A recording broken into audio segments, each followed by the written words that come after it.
ரோகிணி பார்த்தீங்க அப்படின்னா, வசமா அண்ணாமலை கண்ல சிக்கி மாட்டிக்க போறாங்க. ஏன் அப்படின்னா, இந்த ப்ரவுன் மணி பார்த்தீங்கன்னா, எப்படியாவது முத்து கண்ல பட்டு சிக்கிக்குவாங்க அப்படின்னு பார்த்தா, ஒவ்வொரு தடவையும் பார்த்தீங்கன்னா, இந்த ப்ரவுன் மணி வந்து தப்பிச்சுக்கிட்டே இருக்காரு. அதுக்கப்புறம் பார்த்தீங்க அப்படின்னா, ப்ரவுன் மணி வந்து இப்ப சமையல் வேலைய எடுத்து நடத்துறனால, அவரு வந்து மண்டபம் சைடே வர முடியாதனால, முத்துவோட ஃபேமிலி யாருமே வந்து அந்த ப்ரவுன் மணிய பார்க்கவே முடியல. கொஞ்சம் கொஞ்சமா வந்து ப்ரவுன் மணி தப்பிச்சுக்கிட்டே இருக்காரு. அவ்வளோ வந்து மீட் பண்ற நிலைமை வந்தாலும் கூட, எப்படியாவது வந்து ப்ரவுன் மணி வந்து தப்பிச்சுட்ருக்காரு. அந்த மாரி தான் டைரக்டரும் கதைய கொண்டு போயிட்டுருக்காரு. ஆனா, இதுக்கப்புறம் பார்த்தீங்கன்னா, கதை எப்படி போக போகுது அப்படின்னா, பிரவுமணி வந்து இந்த மாரி ரோகிணியோட கண்ல வந்து மாட்டிர்றாரு.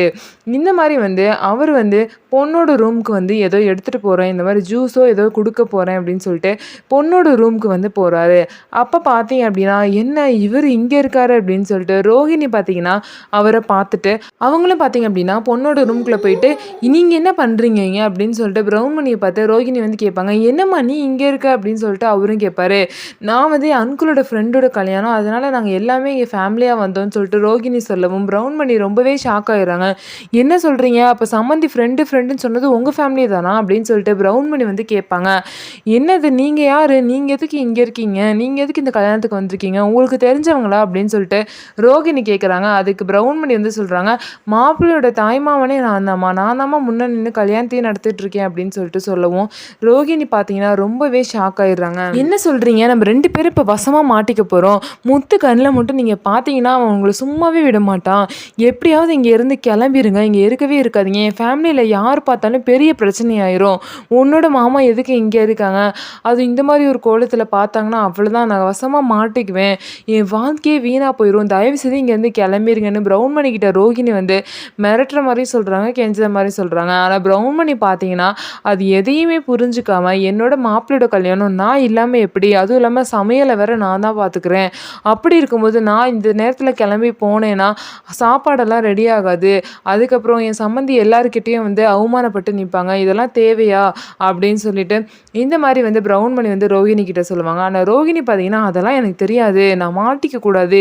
நீங்க இங்க இருந்தீங்கன்னா, நான் வசமா மாட்டிப்பேன். தயவு செய்து கிளம்புங்க.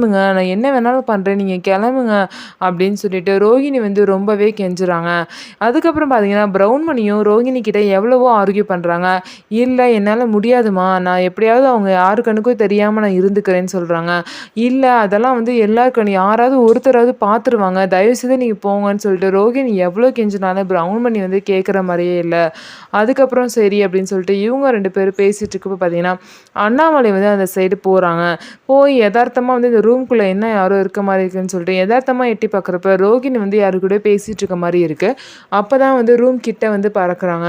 வரப்ப பார்த்தீங்கன்னா, பிரவுன் மணி வந்து ரோகிணி கிட்ட பேசிட்டு இருக்காங்க. அப்போ அத பார்த்துட்டு, "என்ன இவங்க ரோகிணியோட மாமா மாரி இருக்கே! இவரு என்ன இங்க பண்றாரு?" ரோகிணி கிட்ட பேசிட்டு இருக்காங்க. "ஒருவேளை ரோகிணி தான் அந்த கல்யாணத்துக்கு வர சொல்லியிருப்பாங்களோ?" அப்படின்னு சொல்லிட்டு அண்ணாமலை பார்த்தீங்கன்னா, அந்த ரூமுக்குள்ள போயிட்டு, "என்ன பண்றீங்க? நீங்க எப்போ வந்தீங்க?" அப்படின்னு சொல்லிட்டு பிரவுன் மணிய பார்த்து கேட்குறாங்க. "வாங்க அங்கிள்" அப்படின்னு சொல்லிட்டு ரோகிணி சொல்றாங்க. "என்னம்மா மாமா எப்போ வந்தாங்க? சொல்லவே இல்ல" அப்படின்னு சொல்லிட்டு அண்ணாமலை வந்து சொல்றாங்க. ரோகிணிக்கு பார்த்தீங்கன்னா, ரொம்பவே ஷாக் ஆயிருது. எது நடக்கக்கூடாதுன்னு நெனச்சோனோ இது நடந்துருச்சு.